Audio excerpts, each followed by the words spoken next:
నమస్తే, welcome to our channel. నేను మీ రిషి. ఈ రోజు వార్తల్లోని అంశాలు చూద్దాం. తెలంగాణ రాష్ట్ర శాసన మండలి వేదికగా నూతనంగా ఎన్నికైన ఎమ్మెల్సీలు సోమవారం ప్రమాణ స్వీకారం చేశారు. పట్టభద్రులో టీచర్స్ ఎమ్మెల్సీ కోట ఎమ్మెల్సీ ఎన్నికల్లో పలువురు సభ్యులు ఎమ్మెల్సీగా ఎన్నికైన విషయం తెలిసిందే. కొత్తగా 8 మంది ఎమ్మెల్సీలు ఎన్నికయ్యారు. శాసన మండలి చైర్మన్ గుప్తా సుఖేందర్ రెడ్డి వారితో ప్రమాణ స్వీకారం చేయించారు. శ్రీపాల్ రెడ్డి, శంకర్ నాయక్, నెల్లికంటి సత్యం, మల్క కొమరయ్య, అంజిరెడ్డి, అద్దంకి దయాకర్ తదితరులు ప్రమాణ స్వీకారం చేశారు. ఈ కార్యక్రమానికి మంత్రి శ్రీధర్ బాబు, కేంద్ర మంత్రి కిషన్ రెడ్డి, రాజ్యసభ సభ్యులు doctor Laxman, MP Raghunandan Rao, MLC AVN Reddy, Jana Reddy, Uttam Kumar Reddy తదితరులు హాజరయ్యారు. ఓకే రైట్, మరి ఇదే అంశం గురించి మాట్లాడడానికి మనతో పాటు ఉన్నారు కాంగ్రెస్ సీనియర్ నాయకులు అయినటువంటి కేమిడి ఉపేంద్ర గారు. వారిని అడిగి మిగతా విషయాలు తెలుసుకుందాం. నమస్తే అండి. నమస్కారం రిషి గారు. ఎలా ఉన్నారు? బాగున్నామండి, మీరు ఎలా ఉన్నారు? బాగున్నాం సార్. ఈ రోజు చూసుకున్నట్టయితే ఎమ్మెల్సీగా అద్దంకి దయాకర్ గారు, కొంతమంది ప్రముఖులు కూడా ఈరోజు ప్రమాణ స్వీకారం చేయడం జరిగింది. అయితే తెలంగాణ కాంగ్రెస్ గవర్నమెంట్ చేపట్టిన అన్ని సంక్షేమ కార్యక్రమాల కోసం కూడా ఎమ్మెల్సీగా వాళ్ళు ఎన్నికైన సందర్భం చూస్తున్నాం. అసలు అంటే కాంగ్రెస్ గవర్నమెంట్ ఎలా ఉండబోతుంది నెక్స్ట్? ఇప్పుడు వీళ్ళంతా మా గవర్నమెంట్ మంచిగా ఉద్యమకారులకు ఈ రోజు ఎమ్మెల్సీ పదవులు ఇచ్చి ఒక సముచిత న్యాయం చేసింది. అదేవిధంగా విజయశాంతి కూడా తెలంగాణ గురించి చాలా పోరాటం చేసిన వీరవనితలాగా నిలిచిపోయారు. ఆమె పార్టీ పెట్టి తర్వాత పార్టీని కేసీఆర్ మాటలు నమ్మి దాంట్లో విలీనం చేస్తే ఆమెకు ఏ విషయంలో కూడా అన్యాయం చేసినా కానీ ఎక్కడ కూడా న్యాయం జరగలేదు. అన్ని బీజేపీలో కానీ టీఆర్ఎస్ లో కానీ ఆమెకు అన్యాయం జరిగితే అదే కాంగ్రెస్ లోనే న్యాయం జరుగుతున్న దిశగా కాంగ్రెస్ పార్టీలో చేరడం జరిగింది. ఆమెకు ఈరోజు కాంగ్రెస్ పార్టీ సముచిత న్యాయం చేకూర్చింది. అంటే ఇప్పుడు విజయశాంతి గారిని కేవలము కవితకి ధీటుగా కూడా దింపడం దానికి కారణమే అని చెప్పేసి కూడా కొన్ని వర్గాలు అంటున్నాయి, అలాగే ప్రజలు కూడా అంటున్నారు. దాన్ని ఎలా చూడవచ్చు ఉపేందర్ గారు? 100% అండి. మీకు కవితకు తక్కువ ఏం కాదండి విజయశాంతి గారు కూడా. ఎందుకంటే కవిత కన్నా ఎక్కువ పోరాటం చేసింది తెలంగాణ ఉద్యమంలో. ఒక పార్టీ పెట్టింది, తెలంగాణ గురించి చాలా పోరాటం చేసింది. పార్టీని కూడా కవిత వాళ్ళ తండ్రి మాటలు బట్టి ఆమె విలీనం చేయడం కూడా జరిగింది. మీరంతా చూశారు కదండి. అంటే ఇప్పుడు తెలంగాణలో 6 గ్యారంటీలు ఎప్పుడు అమలు చేస్తారు? కేవలం ఒక ఫ్రీ బస్ మాత్రమే సక్సెస్ఫుల్గా రన్ అవుతుంది. ఇంకా సన్నబియ్య కార్యక్రమం కూడా రీసెంట్గా చూస్తున్నాము, అది కూడా కొన్ని రోజులే ఉంటాయి. తర్వాత ఇంకా రుణమాఫీ కానీ ఏది కానీ ఇప్పటిదాకా కాలేదు అని చెప్పేసి కూడా తెలంగాణ ప్రజలు వ్యక్తం చేస్తున్నారు కదండి. దానికి మీరు ఇచ్చే సమాధానం ఏమంటారు? రిషి గారు, 6 గ్యారంటీలలో ఆల్రెడీ ఫ్రీ బస్ ఒకటి అమలైంది, మీరు చూస్తున్నారు. ఈ రోజు ఆడపడుచులు అందరూ చాలా సంతోషంగా ప్రయాణం కూడా చేస్తున్నారు. తర్వాత వచ్చేసి 200 యూనిట్లు ప్రతి నిరుపేదకు ఈ రోజు కరెంటు వచ్చేస్తుంది. 500 గ్యాస్ సిలిండర్ సబ్సిడీ కూడా వస్తుంది 500కే. ఆ తర్వాతకి రైతు రుణమాఫీ కూడా 2 లక్షల రూపాయలు ఆడవాళ్ళకి రైతులు అందరికీ ఇష్టం. ఆ రైతులు ఇలా రైతుల కళ్ళల్లో ఆనంద బాష్పాలు వెదజల్లుతున్నాయి. మీరు కూడా ఉపేందర్ గారు, ఒకవేళ నిజంగానే రుణమాఫీ విషయంలో కనుక సక్సెస్ఫుల్ గా చేసినట్టయితే ఇప్పటికీ కూడా మీడియా ముందుకు రైతులు ఎందుకు వస్తున్నారు, ఆవేదన ఎందుకు వ్యక్తం చేస్తున్నారు, వాళ్ళ కన్నీరికి కూడా కారణమవుతున్న కాంగ్రెస్ ప్రభుత్వం అని వాళ్ళ వాదన ఎందుకు వినిపిస్తున్నారంటారు? మరి ఇదంతా తప్పుడు ప్రచారం అండి. అధికారం కోల్పోయి ఈ రోజు కేటీఆర్ గారు ఆడుతున్న డ్రామా. అందుకే కేటీఆర్ అని డ్రామారావు గారిని పిలుస్తున్నారు ఈ రోజు జనాలు. కేటీఆర్ మాటలు ఎవరు నమ్ముతారండి? ఈ రోజు రైతులు వాళ్ళ 10 సంవత్సరాల పీరియడ్ లో ఒక్క రోజు కూడా 1 లక్ష రూపాయలు రుణమాఫీ చేసే చరిత్ర లేదు.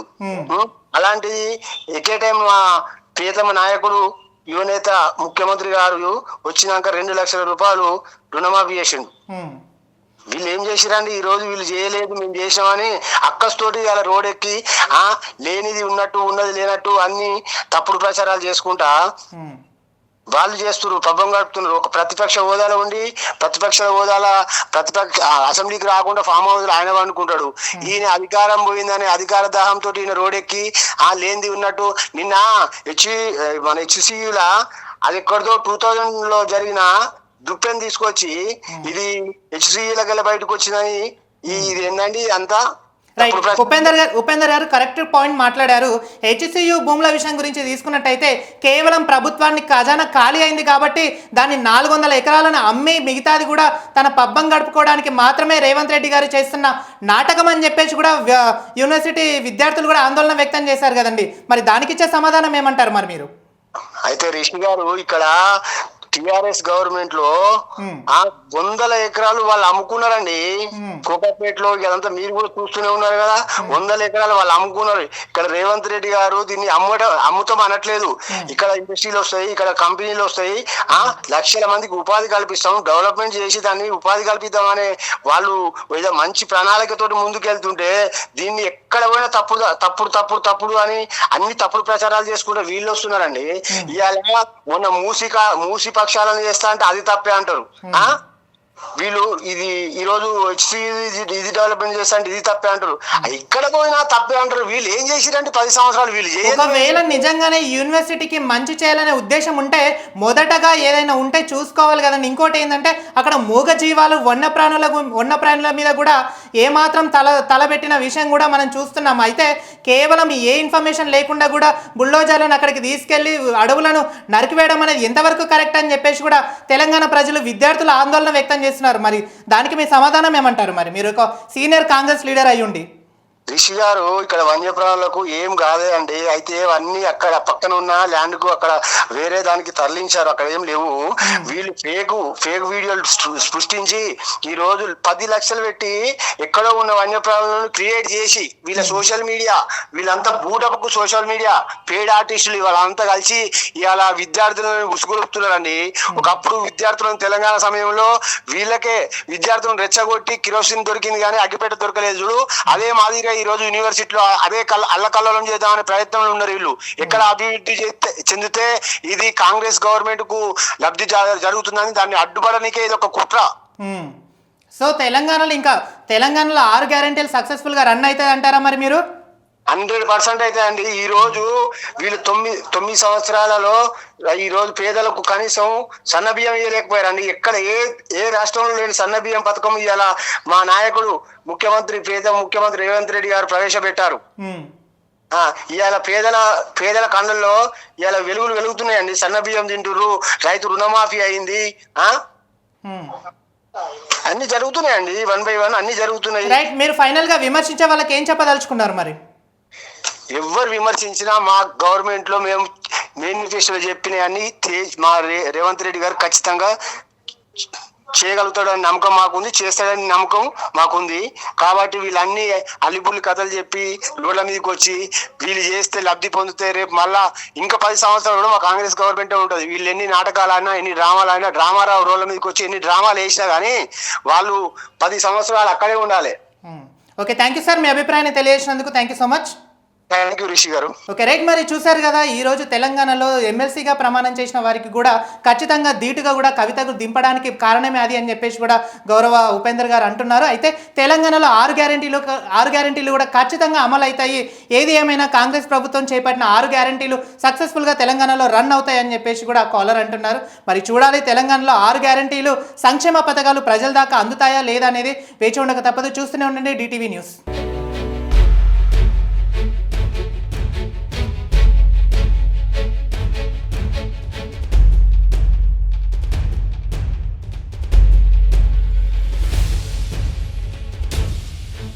ఇక మరో అంశం చూస్తే రాజధాని అమరావతి అభివృద్ధి పనులకు కేంద్ర ప్రభుత్వం 4,200 కోట్లు విడుదల చేసింది. ఇటీవలే ప్రపంచ బ్యాంకు నుంచి తొలి విడుదల రుణం కింద 3,534 కోట్లు వచ్చాయి. వీటికి కేంద్రం నిధులు కూడా తోడవడంతో రాజధాని పనులు ఊపందుకున్నాయి. గత నెల దాదాపు 70 పనులకు సంబంధించిన 40,000 కోట్ల విలువైన నిర్మాణ పనులకు CRDA ఆమోదం తెలిపిన విషయం తెలిసిందే.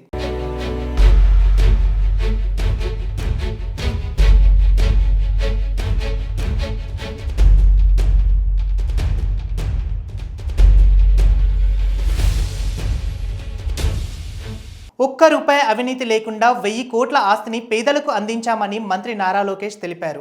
మన ఇల్లు మన లోకేష్ కార్యక్రమంలో భాగంగా 3 రోజులైన ఇవాళ మంగళగిరిలో 624 మందికి ఆయన శాశ్వత ఇంటి పట్టాలను అందజేశారు. 2019 ఎన్నికల్లో ఓడిపోయినప్పటికీ కసి పెరిగిన 5 ఏళ్ల పాటు సొంత నిధులతో సేవా కార్యక్రమాలు నిర్వహించాలని చెప్పారు.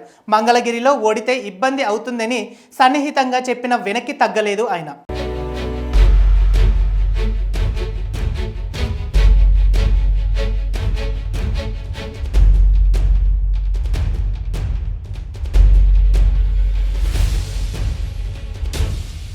బట్టతలపై వెంట్రుకలు మొలిస్తాయంటూ ఢిల్లీకి చెందిన వకీల్ అనే వ్యక్తి సోషల్ మీడియాలో ప్రకటన చేశారు.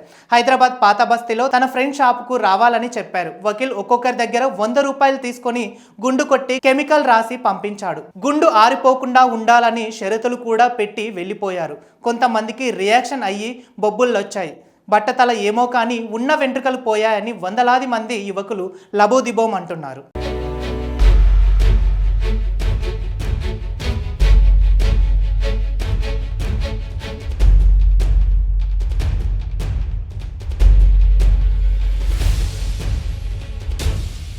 ఆహారపు అలవాట్ల వల్ల ఆరోగ్య సమస్యలు వస్తాయని సీఎం చంద్రబాబు తెలిపారు. చాలా వ్యాధుల నివారణకు ఆహారపు అలవాట్లు అవసరమని సూచించారు. 4 కుటుంబ సభ్యులలో నెలకు 600 గ్రాముల ఉప్పు, 2 లీటర్ల వంట నూనె, 3 కిలోల పంచదార వాడితే సరిపోతుందన్నారు. ఉప్పు, వంట నూనె, చక్కెర తగ్గిస్తే ఆరోగ్య సమస్యలు దరిచేరవని, రాష్ట్ర ప్రజలు ప్రతిరోజు అరగంట వ్యాయామం చేయాలని ఆయన పిలుపునిచ్చారు.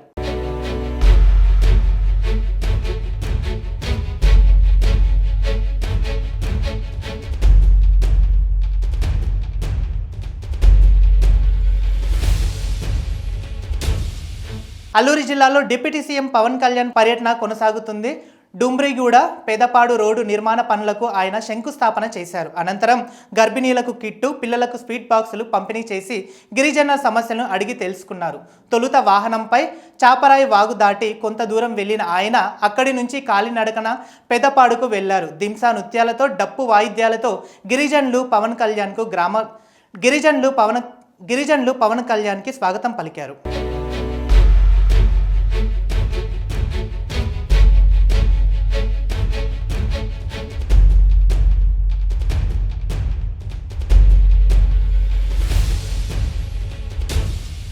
ఆంధ్రప్రదేశ్ డిప్యూటీ సీఎం పవన్ కళ్యాణ్ వల్ల పలువురు విద్యార్థులు జేఈఈ మెయిన్స్ పరీక్షకు మిస్ అయ్యారు. వైజాగ్ నుండి అరక్కు పవన్ కాన్వాయ్ వెళ్తుండగా ప్రోటోకాల్లో స్థానికంగా ట్రాఫిక్ జామ్ ఏర్పడింది. దీంతో చిన్న ముషిడివాడలోని అయాన్ డిజిటల్ సెంటర్కు వెళ్లాల్సిన విద్యార్థులకు ఆలస్యమైంది.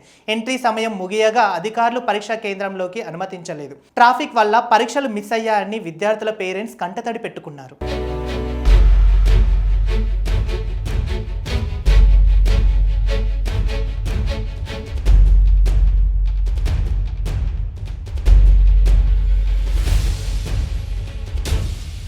హెచ్సియు భూములపై ఫేక్ ప్రచారం చేసిన ప్రముఖులను విచారించేందుకు అనుమతి ఇవ్వాలని రాష్ట్ర ప్రభుత్వం హైకోర్టును కోరినట్లు తెలుస్తుంది. కేంద్ర మంత్రి కిషన్ రెడ్డి, బీఆర్ఎస్ నేత జగదీష్, నటులు జాన్ అబ్రహాం, రవీనా టండన్ తదితరుల ప్రముఖులను విచారించినట్లు సమాచారం. కాగా హెచ్సియు భూములపై విచారణ హైకోర్టు వాయిదా వేసింది. ఈ నెల 24లో కౌంటర్ దాఖలు చేయాలని ప్రతివాదులను ఆదేశించింది.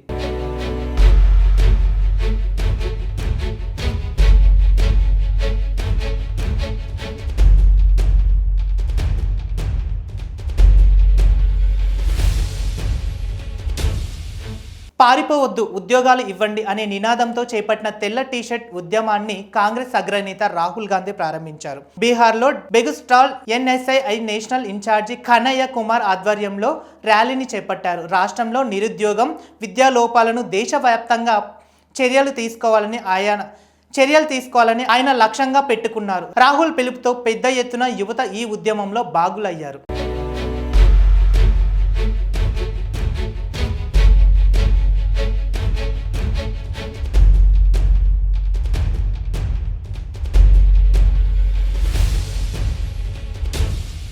తన ఎత్తు కారణంగా కండక్టర్ పని చేయడంలో ఇబ్బందులు ఎదుర్కొంటున్న అహ్మద్పై వచ్చిన వార్తలపై మంత్రి పొన్నం ప్రభాకర్ స్పందించారు. 7 ఫీట్లు ఉన్న అహ్మద్ మైదీపట్నం హైదరాబాద్ డిపోలో కండక్టర్గా పనిచేస్తున్నారు. బస్ లోపల 6.4 ఫీట్ల ఎత్తు ఉండడంతో మెడ వంచి ఉద్యోగం చేయడంలో మెడ వెన్నునొప్పి వచ్చి ఆసుపత్రి పాలవుతున్నారు. ఇది సీఎం రేవంత్ రెడ్డి దృష్టికి వచ్చింది. అతనికి ఆర్టీసీలో సరైన ఉద్యోగం ఇవ్వాలని ఆర్టీసీ ఎండీ సజ్జనార్కు సూచించారు.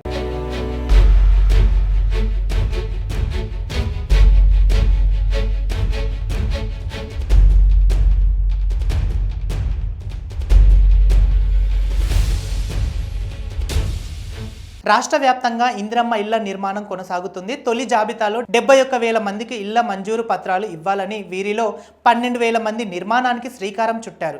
ఇప్పటికే 1.200 మంది బడ్జెట్ నిర్మాణం పూర్తి చేశారు. వీరి ఖాతాలో తొలి జాబితా ఈ వారమే ₹1,00,000 జమ కానున్నట్లు అధికారులు తెలిపారు. మరోవైపు డబ్బు లేక పనులు ప్రారంభించిన వారికి డ్వాక్రా సంఘాల నుంచి రుణాలు అందించాలని నిర్ణయించారు.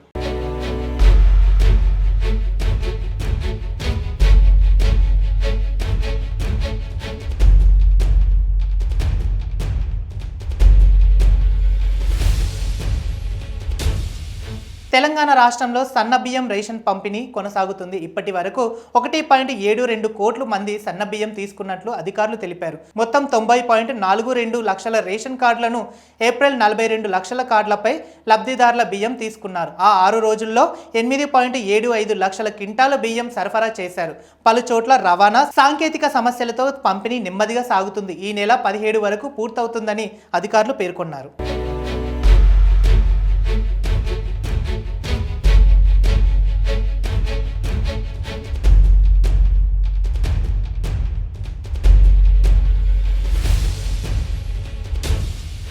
భద్రాచలం సీతారామచంద్ర స్వామి ఆలయంలో నేడు రామయ్యకు పట్టాభిషేకం నిర్వహించారు. ఉదయం 10:30 నుండి మధ్యాహ్నం 12:30 వరకు కళ్యాణ మండపంలో అభిషేక మహోత్సవం జరిగింది. ఇందులో భాగంగా శ్రీరాముడి ఆభరణాలతో పాటు రాజదండ, రాజముద్రిక, చైత్రం, చక్రాలు, కిరీటం, శంఖం ధరింపజేశారు. ఏటా శ్రీరామనవమి తర్వాత నిర్వహించే ఈ వేడుకల్లో ఈసారి గవర్నర్ జిష్ణుదేవ వర్మ ప్రభుత్వం తరపున పట్టు వస్త్రాలు సమర్పించారు.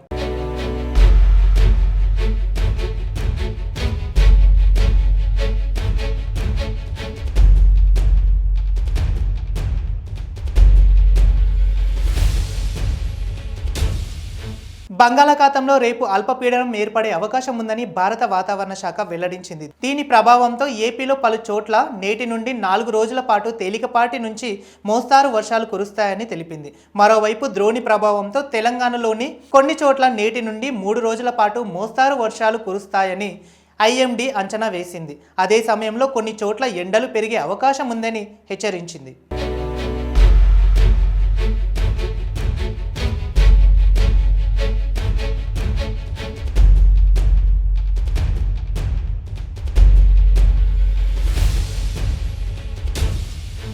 ఇక ఇది ఇవాల్టి బులెటిన్ న్యూస్. చూస్తూనే ఉండండి DTV న్యూస్.